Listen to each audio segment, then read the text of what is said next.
Yes, yes, yes.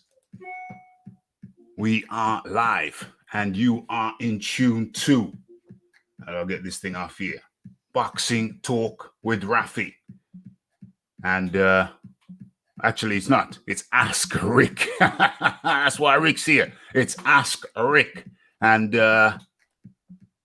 bring him straight in. It's Rick. Rick, how do you do? How are you doing today?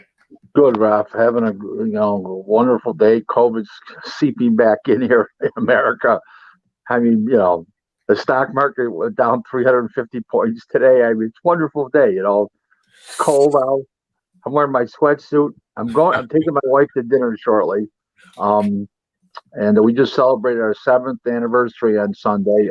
We didn't really do anything because it was cold and it was high winds and rainy and it was ugly. So we just stayed home and it was just another good day, but we're just going along. COVID's really high right now. It's in our area, it's 7%. So it's not good, Yeah, I hear you. It's kind of warm over here. The Rafi has, where am I? Oh, there I am. That's better. Closer. The Rafi has been distracted during the COVID era and things just got more serious. We're going for the power tools now. Before I was doing things like a caveman with a chisel and hammer, but no more. We're going power. We're going the power route. Okay. So it's been a crazy weekend, Rick. Absolutely crazy. With all the things that are going on. And I think, well, first of all, let me just say hello to the people who have been courteous and kind enough to join us. We have the Arum Daily, yeah. We have the James Jameson. We have the Leighton Evelyn. And who else is in here? Yeah, and many, many more yet to come. Okay, so it's an early start. These are the early birds. Let's get into it. Okay, Rick, we got to talk about the first thing.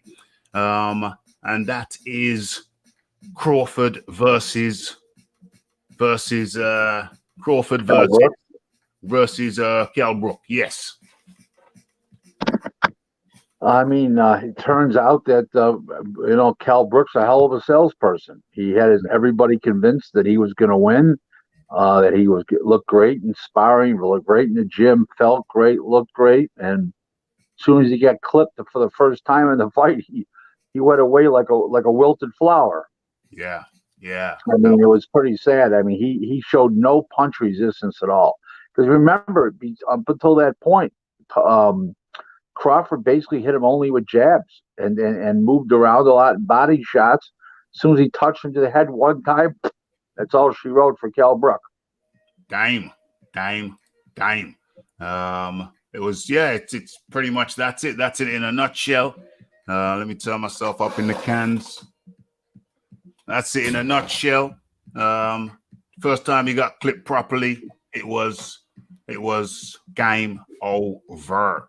Yeah, I mean, he was hurt the first time. The referee gave him the count, let him continue, and then he was like cowering a little bit and not returning any firepower. It was over. He just had no punch resistance whatsoever. That partly is to do with his inactivity. It's partly to do because he was been weighing 54 in recent years, and he drained himself to get down to 47, and that's very hard to do. So even though he did fight at 47 at one time, but you mature, you fill out, and your metabolism slows down when you get older like that. So he just didn't have it anymore. And you know what? He would have never. To me, he was never good enough to beat a prime Kell Brook. Would have never beaten Terrence Crawford last night. Even a prime Kell Brook. He's just different league of fighter. One is a very good error fighter. One of them can fight with the greats, and that's Crawford. So, not a good. He didn't. As the expression goes, he didn't have a prayer.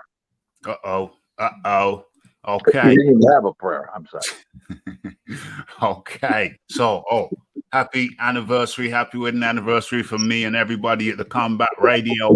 And I hope you have a good meal shortly. Okay. This is what my wife said to me. This is really funny.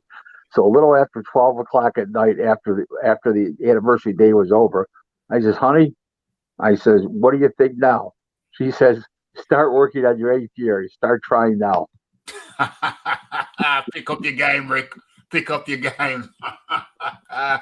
Okay. So, where are we? Okay. So I'm gonna get to the chat shortly, folks. It's not a long one today. As you know, we're here for a good time, not for a long time. So, get your questions in now. Okay. So it's one of mine, and it's a pretty obvious one. What the hell is Bob Arum? Did Bob Arum take a couple of talks of the high grade before he went on that stage and said that he's not prepared to go bankrupt or words to that effect? Well, Bob's not going. That's a figure of speech. Bob's not going bankrupt. It's hard for a billionaire to go bankrupt. That's made money for 54 years of his life. So that's not happening. That was sort of funny what he said. But what he's meaning is that he's footing the financial bill for the last 3 fights, and this guy hasn't made him any money. He's getting $4 and $5 million a fight. Probably got $4.5 million the other night. I think he got 4 plus 500,000 for training expenses. Mm-hmm. I mean, you're talking about a big undertaking here. Cal Brook got $2 million. The co-feature was 500,000. You get the rest of the card. You're looking at over $7 million for a singular show on regular TV with no gate and limited full and the UK TV money. Okay, but not enough to float it. And what he got from ESPN, he probably lost some money. And this is not an easy business from that standpoint. Remember something what people don't get. When you're a promoter, you are the last person to get paid. Yeah. Everybody's paid, and then you end up with the net profits. Mm-hmm. Okay? And there's nothing there left in the last 3 fights. And Bob said it. And you know what? One thing about Bob, people say Bob's a liar. Let me tell you, I've been doing business with this guy since 1993. Maybe I'm conned easy. I don't know, but I've never heard him lie to me. Mm-hmm. So he might say, hey, he might say something like, oh, I can't do better than that or something. That's business. That's not a lie. Okay? Mm-hmm. Okay. And if he says he lost money in the last 3 fights, I believe he lost money. This is the problem with Crawford. Yeah. Okay. And it was written in the Athletic last week. Crawford does not help promote himself. He will promote himself if he's at the show and they ask him to do ESPN interviews, but he won't fly to New York. He won't do anything in between fights. Zero. He's told people, yeah, I'll do it, and then he doesn't show up. I mean, he's a mope. I like him. I think he's a cool guy. I think he's a sensational fighter. He's the best fighter pound for pound in the world right now. Yes. There's no question about it. Okay, he's got no competition in that area. Mm-hmm. But I think he's a quality person. Yeah. I talked to him in person one time last year in Fresno. Me and Buddy McGurk had a sandwich and a couple cocktails with me and a beer, whatever. He was in between fights. Nice guy, good to talk to, well spoken. Yeah. But he doesn't do anything to promote himself. I mean, nothing at all. Guy walked up to me and asked him for an autograph. He turned around, gave him an autograph, and turned back around again and started talking to Buddy. Uh-oh. I mean, talk to the guy. Yeah. Like, thanks for asking me for my autograph. Just say that. Say something nice. Yeah. Yeah. Or even just thanks, Buddy. There's a great line, Ralph. It costs zero to be nice. That's you're not dealing in money. That's true. So you're not talking about money. If you're talking about money, then it costs money to be nice. We're not talking about money here. All you are is turn around saying, hey, thank you for asking me for my autograph. I appreciate that very much. I'm glad you recognized me today. Yeah. Thank you. Yeah. Or just take care, buddy. Something simple. Listen, I had a guy walk up to me one time years ago and said to me, this is like 2003. It was 2003. I was coming back from New York City from a fight. and Joe Macy. It was Klitschko and Kirk Johnson, and it was Joe Macy and Monty Barrett. I was coming back. I was in the Buffalo airport. Yeah. And the guy walks up to me. He says, "Aren't you the boxing guy, Rick Glazer?" I go, "Yeah." "Can I get your autograph, my son?" I said, "Sure." I give him the autograph, and I go, and he goes, "Thank you for asking." He said, "Oh, well, I wait till I tell my son. He'll be so excited to show it." Blah blah blah. Yeah. I mean, you don't ignore people. Just because you give them an autograph, you don't turn around again. Jesus Christ. Give him a couple of seconds. Give him a couple of seconds at least. Just take care, buddy. Pat the guy on the back, on the shoulder. I didn't take you. How often you watch me on TV? What was the last fight you watched? Oh, did you like that knockout? Talk to the guy. It doesn't, and he doesn't expound. It's mostly yes or no answers, unless you really pull it out of him if you're a TV guy. It's a funny thing, When Andre Ward was a fighter, he wouldn't open up his mouth. Now that he's announcing, he won't shut up. Yeah. So maybe you should have talked a little bit more. No shit, right? Shit, Rob, right? No shit, Sherlock. No shit, Sherlock. Right. I mean, come on. It's crazy. Yeah, it's crazy. It's a proven fact. Fighters that talk, either people love them, they hate them, but they watch them because they love him. They hate Mayweather. Okay, the people hate Mayweather because he talks too much. Okay, they watch him. People love Mayweather because he talks too much. They watch him. Exactly. Okay, all of them. Yeah. Okay, all of them. I mean, come on, please. It's craziness. So what was I gonna say? So he's partially he's partially responsible for his own marketability. I mean, you gotta have some kind of personality, whether you love the person or loathe them. It still moves the needle. It still moves the needle when you have an impact on people, whether it's a positive one or a negative one. But you have to engage. You have to engage. And so with that, so what's his name? Bob Arum ain't making no money off Bud Crawford. He's like, you know what he is? He's a lost leader. Yeah, I know what he means. He's a lost leader is what he is. Yeah. He's got a good name, so he's good for the stable. But he's not really bringing in any money. And that's the problem. You're absolutely right. That's the problem. So I don't know. So what's the next move? Bud, he's talking about crossing the road. He's talking about crossing the road.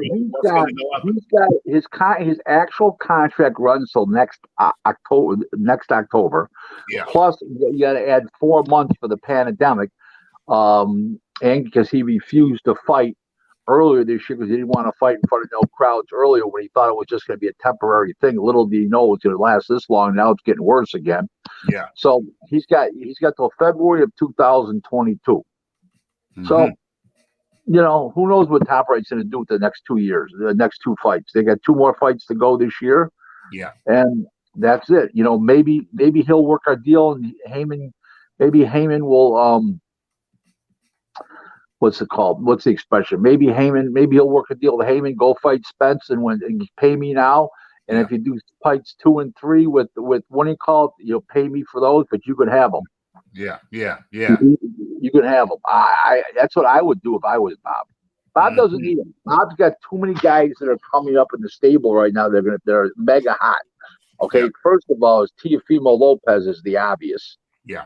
Okay. What's his name there? Shakur Stevens is about to become a rocket ship in the division. Yeah. Belchard is moving along nicely now. I mean, Bob, you got Belenga coming along at super middleweight with 15-0 or 15 first-round knockouts. You got a whole host of fighters. Shakur Stevenson. You got a whole host of fighters coming along that are hot. You've got Jose Ramirez. He's hot. He's got Josh Taylor. He's hot. He's got a lot of hot fighters. So he doesn't really need them. You know what I'm saying? So maybe they have an animal party in the ways when he goes to Heyman, and maybe Heyman sends a couple fighters across the street, so in trade or something. You know what I mean? Yeah. You know, work out money wise that they do these fights. They do. Yeah, they'll end up with two Spence and Crawford fights. You know that. I think Mhm. Crawford whips him. I'm gonna tell you something. We don't know how Crawford's gonna be. I mean, Spence is gonna be when he comes back Yeah. in December, and he's fighting Danny Garcia, and that's no gimme. Danny Garcia is not all that anymore, but it's still not a gimme. Okay, we don't know what kind of conditions going to be after that really horrific car accident he had. I mean, like we talked about here in the show in the past, since it happened. Basically speaking, is you roll a Ferrari over at 110 miles an hour, flip over 7 times, you throw it out, but you skid on the pavement, and then dirt for 125 yards. Nothing good can happen out of that. It's just a matter of how bad it is. So there's your answer. No way, Jose. Right. It's a miracle. It's a miracle that the guy is still alive. It's a miracle he's still Correct. breathing. Correct.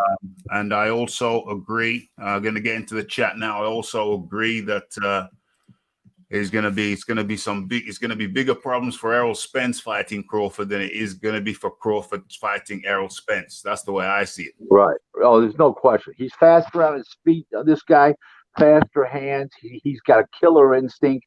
Earl's got a sort of a killer, but not. This guy's deadly. Yeah. This guy's got the killer instinct from the. I mean, he's got an Aaron Pryor, Roberto Duran killer instinct. Yes. You know, I mean, yes. They're, Mike Tyson in his heyday. That kind of mentality. Aaron Pryor is a very good comparison. The buzz talk. So is Duran as a lightweight. No question about it. Now, you want to talk about Andrew Maloney? I certainly do. I certainly do want to talk about Andrew Maloney. But before we talk about Andrew Maloney, let me get the people engaged, because that's what we do over here at Rafael Dawkins Combat Radio. We'll talk about him in a second. Let me go to the first question. Let me scroll down. Oh, okay, I see one. So let me read it first. Let me do some vetting. Okay, it's good. All right, so Jameson asks, all the way from Scotland, asks, Rick, why is no one in Team Wilder supervising when Deontay Wilder talks, not only damaging his own reputation, but bringing the whole sport into disrepute? Good question. I don't know. To me, I'd have a PR guy around him at all times, but they don't seem to want to spend the money to hire a professional babysitter and PR man. Obviously, he needs one. I mean, he comes. This guy now he's saying his ears were bleeding because of what's the name? His fingernails. For his fingernails. Scratched him. It just. It's mad. Is he a cat? Is Tyson Fury a cat where his claws are retracted and they just come out when he meets Deontay Wilder? What the hell's going on? I mean, this has got to be. There's always excuses. There's a great line about money. Money is, there's only one way to pay somebody, and there's 249 excuses why you couldn't pay them, right? Well, there's only one way to win, and this guy's come up with 249 excuses why he lost. I've never heard that one before, but it's so appropriate. Don't lend money, people. And if you lend money, just regard it as a gift, because it ain't coming back. In my prior life, as I call it, I was, racketeer. I was loan shark, extortion, gambling, and I was very good at it. Yeah. So when I used to lend money to people, I used to say, listen, it ain't heavy. Don't forget to carry it back to me in a timely fashion, just the way I gave it to you. That's what I used to tell everybody. So there you go. There you go. Let's go back into the chat. Rafi isn't always late. It's just that time, I kind of, wherever I go, I warp time. And so, it's hard to explain. But anyway, okay. So, so let's have a look at this one. It's from Ruben Guerrero. Does Rick think Oscar has been found out to be at fault in this situation? He supposedly No. I'll answer that question.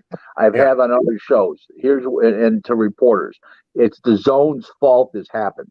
The Zone pulled the plug on the money, and Oscar was on the hook for the guarantee. Without the Zone, Oscar couldn't guarantee him that money, so he had to release him. He didn't have any choice.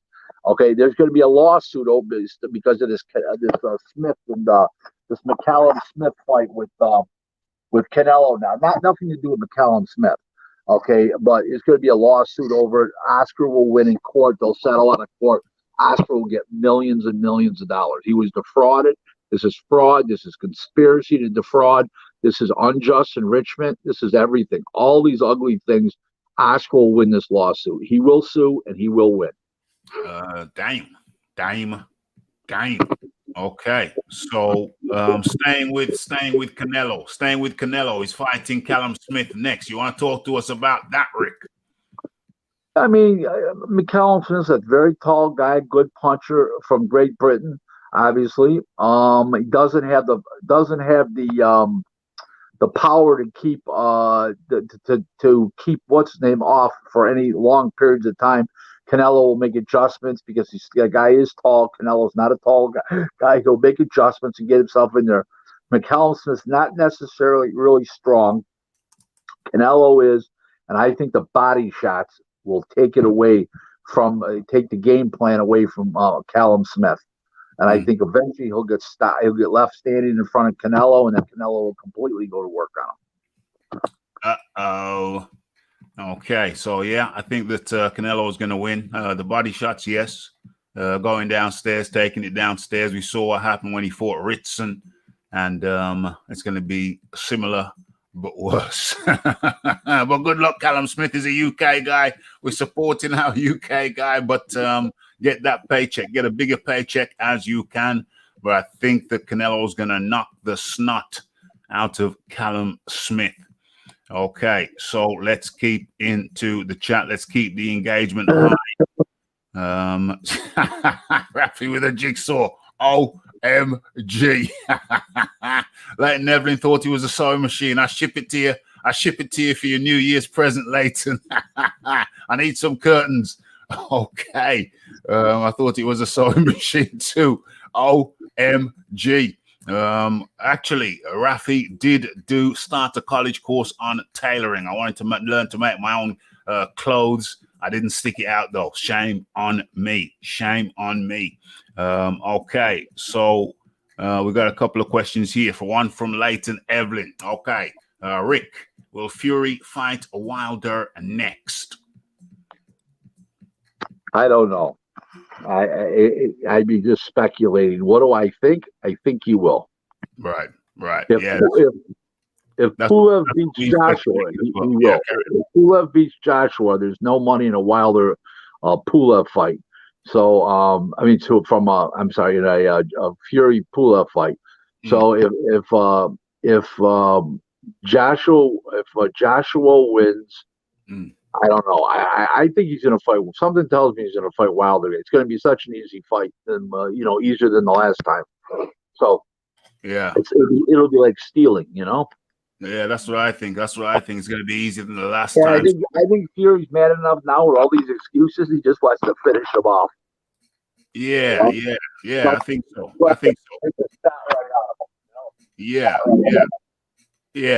Okay, so going straight back into the chat. One from Aaron Daly. Rick, should Brook 100%. Now retire or have one last farewell fight against Amir Khan?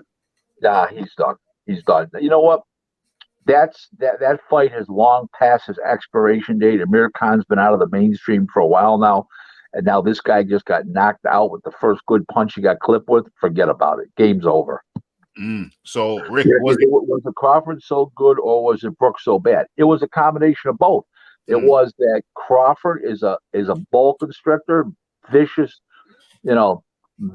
puncher, great, unbelievable finisher. And when he gets a guy hurt, and Brook can't take it. Brook was not poor. Brook was good for the first 3 rounds. But the first time he got clipped, boom, game over. It was going along with such rhythm. The announcers were shocked when it happened. It was just one shot and boom, it was. Yeah, they didn't even see the punch. They thought it was the right hand. It was actually a left hook. Right. They even got the punches mixed up. And then he got up, and as soon as he got up, I could see there was no fight left in him. You could see it. It was just a matter of, within the next 10, 12 seconds, it was going to be over. And it was. Yes, and it was. Aaron Daly asked Rick, why doesn't Fury sue Wilder for defamation of character? Because at that level, it's very hard because they're both public figures.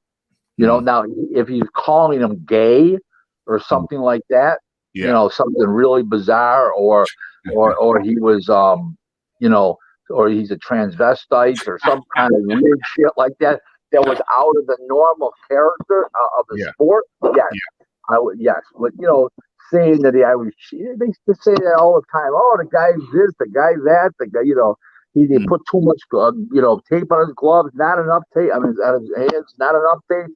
You know what? All bullshit. You know what? I also think Fury feels sorry for the guy, the dumb bastard, too. I think there's a part of it, Bob didn't like the letter, Crawford? Yeah, that's correct. He didn't like the letter because he's blaming Bob for paying him $4 to $5 million a fight. I mean, you're blaming your promoter because he's getting easy. He's putting you in easy fights for $4 and $5 million, and now he's mad. He's mad at the promoter. Get out of here, please. Come on, stop. Rick, what can Eddie do, or who can they sign to make the zone a success? Eddie can't sign anybody in America that would make him a success. I'll leave it like that. Oscar's got Ryan Garcia. Oscar's got Virgil Ortiz. He's got a whole bunch of up-and-coming stars. This other kid, I can't. His name slips me right now. He's got 4 or 5 guys. Listen, Eddie's been I've said this before, and I'm going to say it again, and I'll say it every week I'm on this show or any other show. Eddie's been a tremendous promoter in the UK. Yeah, it is not translated to America. It just hasn't. It's obvious. Well, you're not very optimistic. I'm optimistic that they can turn the ship around, but they've got the money to do so. But he's got no boxing guys around him. He can turn it around. He can turn it around. He can hire boxing guys. He won't, because he thinks he's the smartest guy in the room and the only smart guy in the room. Okay, so he won't. He's got all the people around him are either organizational guys or and an attorney. He doesn't have Top Rank. Look at Top Rank. Bruce Trampler, Brad Goodman, Miguel Diaz. And those are just 3. Carl Moretti, 4.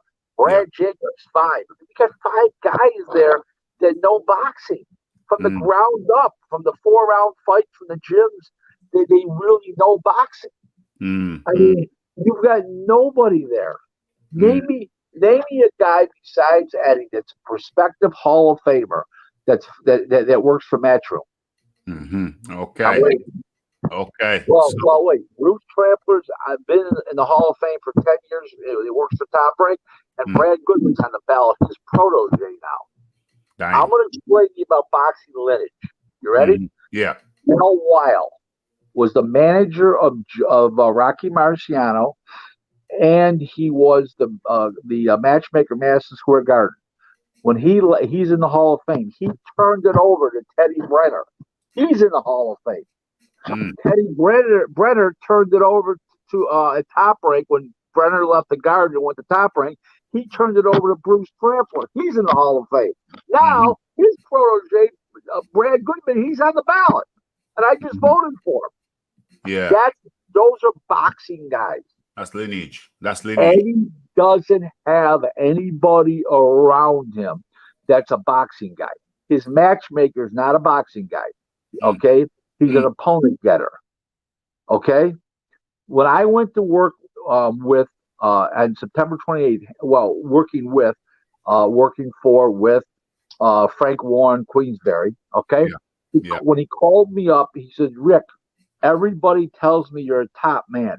You know what I said back to him? There's always truth in quantity. Don't ever forget that. 100%. 100. Okay. So back to the chat. Moving fast. Get your questions in, folks. We're here for a good time, not a long time. Rick, do you think it was Frank? Okay, so now we're going to talk about the Maloney situation. No, they were clever, but they were stopping it anyway. Let me ask the question. Okay, Sure. so the question is from Leighton Everin.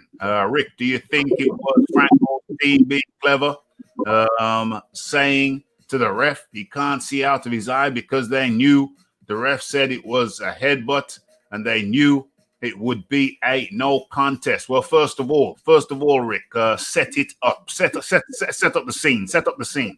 Well, Maloney was handling in the first round easy, handling Franco easy. Andrew Maloney, WBA 115-pound title, super fly title. Mm-hmm. What happened next was he hit him with a punch in the eye with his thumb. It's attached, so it's not an illegal punch, but with his thumb, and it blew up right away. And the referee said it was a headbutt. It was a headbutt. It was called a long time after that. In chronological order, the punch happened first, and Andrew Maloney targeted the punch. In the meantime, it says, "Look, I landed." In the meantime, is that when they went back to the corner at the end of the second round, before the third round started, the kid said, "I can't see out of the eye." Well, we knew he couldn't see out of the eye. That was obvious. It was shut. So the referee stopped it. Okay, did they know it's going to be? Of course they did. The corner, and I would have done the same thing. It was a good tactic, but it wasn't from a punch. That's the bottom line to the whole story. It was from a punch. It wasn't from a headbutt. There was two headbutts in the fight. There was one on the other side of the other guy's eye, on the wrong one that was unaffected, and then there was a headbutt later in the round. It wasn't even a head; it was like a shoulder part, like a shoulder. And in the meantime, the eye was already blown up. The guy couldn't see anything out of that eye. That's why Maloney kept hitting him with more jabs and more. Hit him with 30 jabs, for Christ's sakes. Yeah. Okay, it's a travesty. The inept.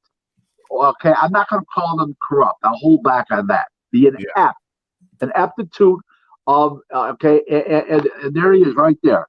Okay, Bob Bennett, former FBI, retired FBI agent, a piece of shit. A piece of shit. And there's Robert Berg. There's Robert Berg.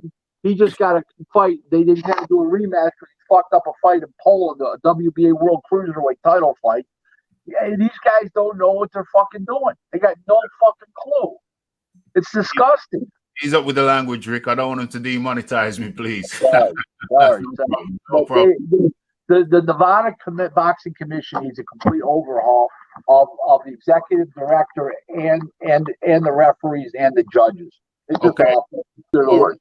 Okay, Rick. So to make the story as simple and as concise as possible, effectively, what happened was that the thing went to the ref. The thing went to the ref. You know what? Let the guy speak for himself. Hold on a second. Let's get the audio on this. Okay, so where are we? Boom, let's go. You heard that, yeah. Robert, why did it take so long? We were just going over and over, reviewing to try to get it right, which is the most important thing. Did you see anything? Did you see a specific butt there? What we saw was two. We saw two headbutts. There were two headbutts. He's correct. One was on the wrong side, and one was long after his eye blew up. There's no question there was two headbutts. Yeah. You got to go by chronological order. What happened first? When he hit him, the eye blew up. They announced it as soon as it happened. Chip Bradley said his eye blew up. Look at this. Immediately. Come on, guys. It was disgusting. They were morons. Listen, what should have happened? What should the decision What should have happened is Maloney should have been awarded and rewarded with a TKO victory. Is what should have happened. And now there's protests flying, lawsuits, protests, and everything else. Okay. So I'm gonna play the rest of the thing. Okay.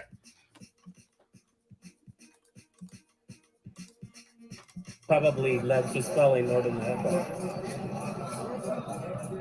The punches only answered, what's that, made it worse. You know what word I'm trying to say? Yeah, Exacerbated, that's the yeah. word I'm looking for. Bob, Okay. Yeah. Bob was on the telephone over there. Who was you talking to on the phone? Oh, there he is. Bob, who were you on the phone with? What? Were you on- Is this the FBI guy, Rick? Yes, yes. This is that Putz, the former FBI guy. What's his Retired. name? What's his name? Bob Bennett. Bob Bennett. Bob Bennett, the FBI guy. Remember that face, folks. Remember that face. I have any comment right now, Kevin. Nope. No comment right now. No comment right now. It looks a bit short for the FBI. I thought there had to be. I thought there was a height restrictions or limitations, but evidently not. Okay, Well, so there's a minimum amount of brains too, and he failed, and he still got in. OMG. Okay, so let's continue along with this and let's close these damn pop-ups that keep blocking my damn view of what's going on. Let's mute that. Let's mute that and get back into the chat because there's lots of people, so many people, and so little time. Okay, so we covered that. That was a big thing that we had to cover.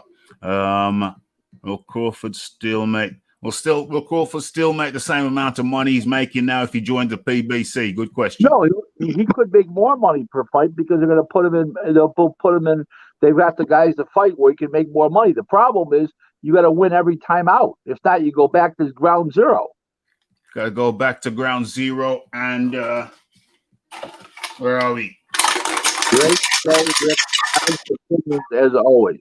Thank you, Leighton. Much appreciated. Thank you.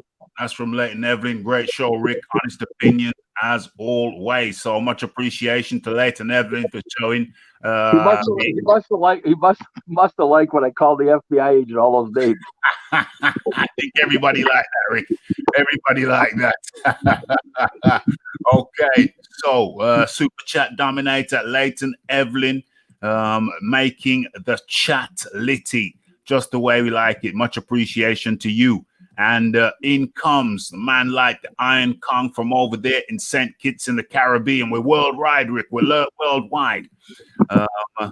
So the bronze plumber up in the building. And another one from Rick Aaron Daly. Excuse me. We just answered that. Oh, we just answered that one. What's going on? Let's scroll on down. Rick, what is the biggest money fight in boxing that could be made right about now? Well, between two boxers would definitely be Fury and Joshua. Between a non-boxer, involving a non-boxer, probably Conor. Right about now, Conor McGregor and Pacquiao, probably. Mm-hmm. Probably. Okay, Rick, have you ever had any dealings with Al Heyman? Is he like one of the mystery? Yeah, I brokered a deal in 2001 when Heyman was co-managing Vernon Forrest. I brought him to Lou DiBella, and here's the story today. You ready? Mm-hmm. This is great. You guys will like this. Mm-hmm. Okay, Vernon Forrest is dead at an early age when he was still fighting. Lou, okay, I don't like Heyman because of it. Me and Lou don't talk because he stiffed me. And Heyman doesn't talk to Lou because he tried to take Wilder to the zone. So Al banished Heyman, and Heyman doesn't talk to Charles Watson, who was his partner, because he pushed him out of the deal eventually. OMG! So the moral of that story is that a lot of fucksters there.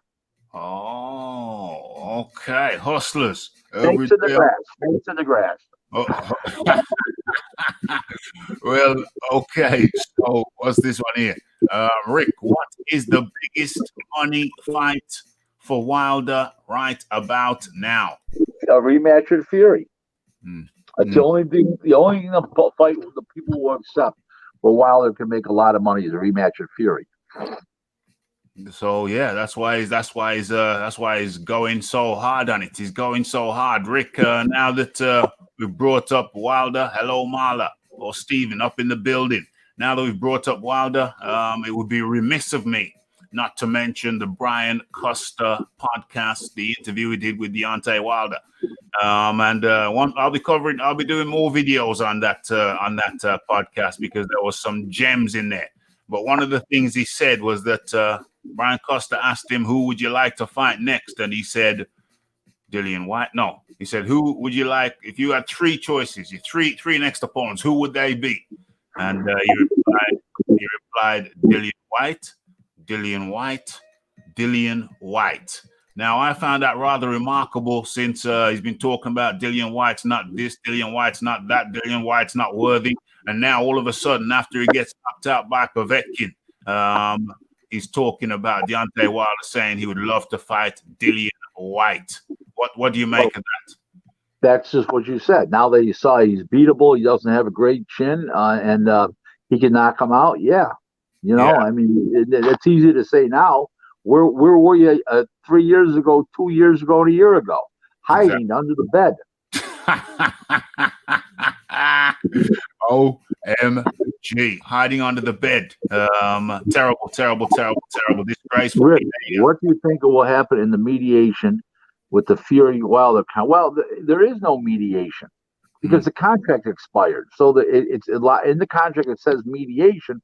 They can go to mediation, but there's no legal grounds for mediation at this point because the contract expired. So they're going to mediation which was a provision in a contract which has expired. Rick, is mediation and court the same thing? No, mediation when you sit down and discuss it, and you try to work it out. And there's an arbitrator there normally, or somebody to help get it along. Who's there? Who's there? An arbitrator or a judge? Yeah, an arbitrator for this. In court, it's a judge. Correct. Yeah. Okay, thanks for clearing that up. We had a big debate earlier on in the week. Someone was trying to tell me that arbitration in court, and it's not ruled by an arbitrator, it's ruled by a judge. Right. Okay, so it's good to have an impartial view on that. Okay, so what else? What let me mute your mic, Rick. Let me mute your mic while we're talking. Okay, so let's go into some of the stories we talked about. Maloney. Where else? Where's my list? Okay, it's here. Okay, let's go through some of my questions. Let's bang them out. Let's spit them out like shells, hot shells. Okay, so where's the first one? Okay, you know what? While I'm lining this up, we're gonna go to one from the chat. Trying to find my list. Okay, so Leighton Evelyn asks, Rick, will Wilder fight Robert Helenius? Would he fight him? Why would he fight him? Whatever. If the best way to put it is if the Fury fight doesn't come off, he's going to have to fight somebody. And Helenius is a big guy right in front of you. He's not fast. He's clumsy. He'd be the perfect guy to fight, in my opinion. So yeah, he could fight Robert Helenius. That would make sense. That would make sense. Okay, let's get into another one from the chat. What are we looking at here? Okay, Wolverine, Gypsy Claws. Yep. Now that it must be some kind of Wolverine. Has Oscar been left out in the lurch with his biggest cash cow gone? And likely Ryan Garcia too. Ryan Garcia just signed a 5-year contract last year. Okay, and with the pandemic going on, that extended itself. So he's not going anywhere. He's going to end up suing the Zone. Canelo, John Skipper, Eddie, Matchroom USA. You'll see a huge lawsuit coming. If he doesn't, Oscar's a fool, and I don't consider Oscar a fool. He may do some things that are indiscretionally bad outside of boxing, but in boxing, he does a good job. Okay, so let's go into one of mine. So Crawford Brook peaked at 2,078,000 2,078,000 viewers on ESPN and averaged around 2,029,000. So it's been a great show for them. Oh yeah, no. Listen. Top Rank's putting fights on. They used to be on premium TV like HBO and on pay-per-view, and they're putting them on regular cable network where everybody can watch. America's watching, and they're tuning in. They're, they're great names. I mean, Cal Brook is what won his title in the United States against Sean Porter. He's been in big fights, with GGG, Spence, other big fights over there in the UK. And there was no reason why people weren't going to watch that fight. There was a lot of people who thought that Cal Brook was going to win. Mm-hmm. And not just people from the UK. People over here, it's he's too big, he's too strong, he's too this, he's too that. Yes. The Red Glove Milton. The Red Glove is in the building. Red Glove, I was watching the stream, the stream we did on Monday, and Red Glove was in the house, and I didn't realize I skipped over him. So my apologies, Red Glove. That was not intentional. Good to see you up in here tonight. My nickname for the Red Glove Milton, my nickname is the Tampa Jet. The Tampa what? Jet. Jet. G-E-T. G-E-T. Okay, yep. The Tampa Jet is up in the building. He seems to ask a question, then he just disappears into the sky. He's like the Scarlet Pimpernel. That's why he's rocking the red. The Scarlet Pimpernel. Okay, so some of Eddie's cards. Tiny Tim is in the building and says some of Eddie's cards in the US have been really good. I don't know which ones he's referring to. The Superflies fights were held in Mexico, and they were, I believe, Mexico. They were good, but that was a great show. Mm-hmm. He's put on a couple good shows, but not enough of them. His shows overall have been a very big disappointment, and to the zone too. We have Jeffrey DeRuzon. Hey, come in. Yeah, Jeffrey DeRuzon up in the building. Good to have you, Jeff. Hey, Jeff, how are you? How are you, Jeff? Good man. Yeah, definitely. We're in contact on Facebook. Okay, so the Shiz Biz says American fighters turning down career high paydays. I think he's talking about who's he talking about? Career high paydays. I don't know what he's talking about. I don't know. That's a very broad thing. So let's go. Yeah. So we already answered this one. Yep. Most US cut. Yeah, we answered that one. Let us move along. Let me read this one first. It's been a very, very controversial, doctor. Okay, so is the reason why Hearn hasn't had much success in America because he isn't as big a crook as our American promoters like Arum and King? And that's from the Fight Doctor. No, the reason why he hasn't had the success because he doesn't have the fighters that America wants to see. Okay, obviously they're with Top Rank, they're with PBC, they're with Golden Boy, and just the way it is. And he's not putting on fights that people want to see either. Mm-hmm. Okay, the Superflies are great. I mean, that's I love the Superflies. For the amount of money, you get a big bang for your buck as far as fans go, and as far as the promotion goes, as far as the zone. But other than that, Eddie's really lacked in America in great fight. Now, I'm not saying some of the fights that have been piped back to America, like the Anthony Joshua Ruiz rematch or something like that. I'm talking about the fights that happened physically on the American soil have been very lackluster. Very much so. Okay, so let us move along. We haven't got much time left. So what's going on in the chat here? The clash of heads. What's going on? The clash of heads did not cause the swelling. Simple as those officials need to read the rule book. Right. No, it happened later on. Hello? Yeah. You got me. Okay. It happened later on after the eye blew up. There was no question there was a headbutt. The eye was already blown up. And the other headbutt was on the other side. What are my thoughts on Jaron? my thoughts on Jaron Boots Ennis is that he is great. He's an excellent fighter. We've never seen him hit on the chin yet. We've never seen him in a firefight. He looks great so far. Let's go. Let's see. Yeah, I got to hit you off here, and I got to come back. Okay. No problem. Oh, okay. So I'll take over the reins for the time being. Steven says, in all the years I have watched boxing, I have never seen anything as embarrassing as the excuses from Wilder and his fans about the second Fury fight. Well, it's not just the second Fury fight. That's the main thing. But I did a video today. If you haven't seen it, go check it out.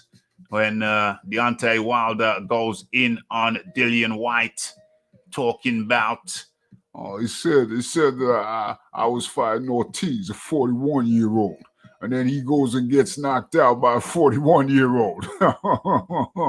Okay, well, I've made a video about the real age of Luis Ortiz, and if you want that reveal, then for sure, go check that out. But it's more than 41.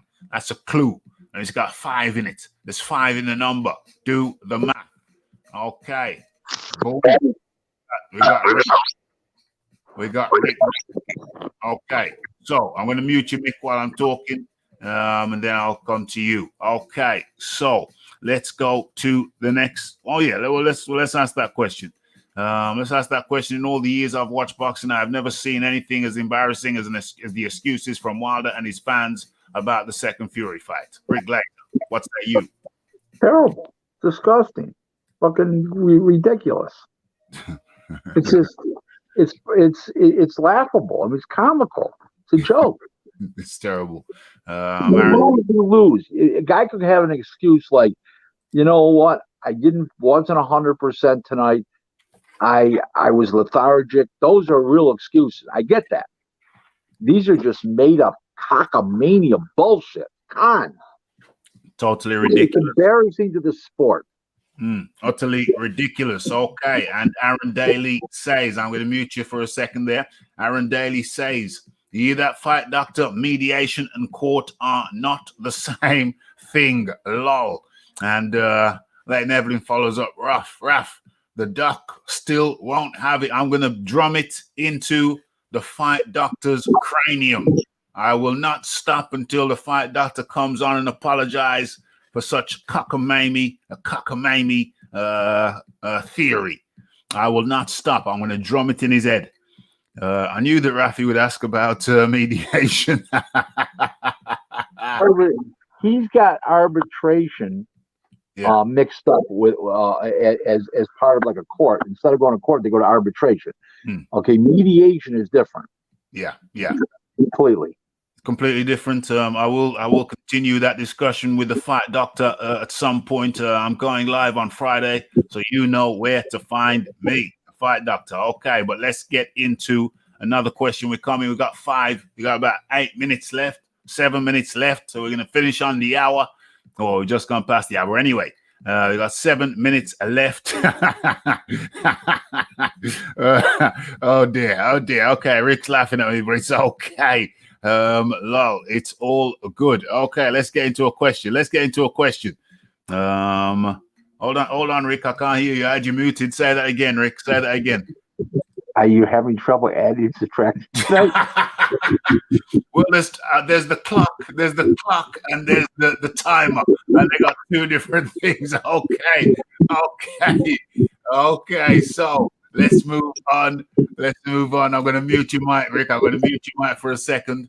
Okay, let's move on and go to another chat. Okay, so Lyndon Arthur versus versus Anthony Yarde for December the 5th. What do you think about that, Rick? Hold on. There you go. Boom. Well, a little disclaimer. I'm working for Queensberry now. A little disclaimer there, but it is an excellent fight, and that's why Frank Warren and his son George Warren made the fight, because it is an excellent fight, and it's a fight the fans want to see. It's a perfect fight right now under the circumstances, and that the COVID and stuff like that. And it's a big enough fight where everybody's interested, and it doesn't mean it's going to sell 35,000 people at the door. So it's a perfect fight to do right about now. And it's, to me, it's a great fight. I hope Yarde gets tired like he did against Kovalev. But I think Landon Arthur is a good fighter, and I think it's going to be a really good fight. Really good fight. Excellente. Got a few minutes left. So Hergovic says these guys don't want to sign a contract, just want to post BS on Instagram. Well, let me contradict what he's saying. First of all, that's not true. Okay. They're not offering any money to fight Hergovic because he's from Romania, one of those countries. And they don't bring a lot of Croatia. They don't bring a lot of TV money in, and there's no money to fight him right now because he's not popular enough. There's no 200,000. They're offering 40, 50, and 60,000 to fight him.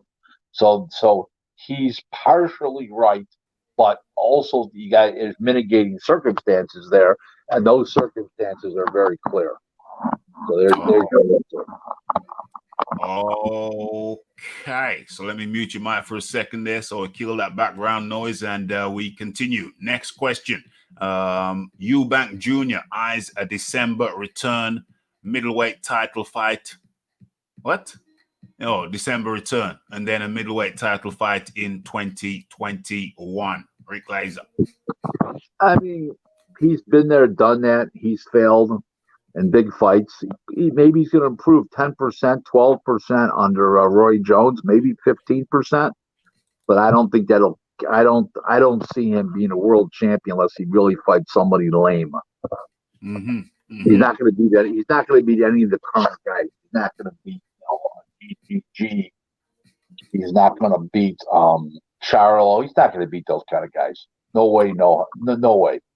Okay, so Javier Fortuna. Let me just mute your mic there so we don't get no feedback. Okay, so Javier Fortuna says, I feel like I'm fighting twice for my title shot. What say you, Rick? I don't know what he means by that. I don't know. Neither do I. Okay, so Yui Fury, I'm ready to show what I'm all about in the WAC fight. Okay. We've seen what he's all about. He's not much.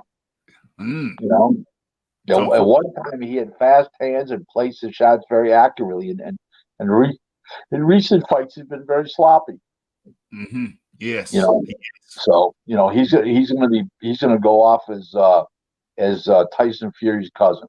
That's what people viewing. Tyson Fury's cousin. That's what that's gonna amount to. OMG. And I'm just gonna do a quick. I'm gonna do a quick scroll through the chat for the last question if I see one.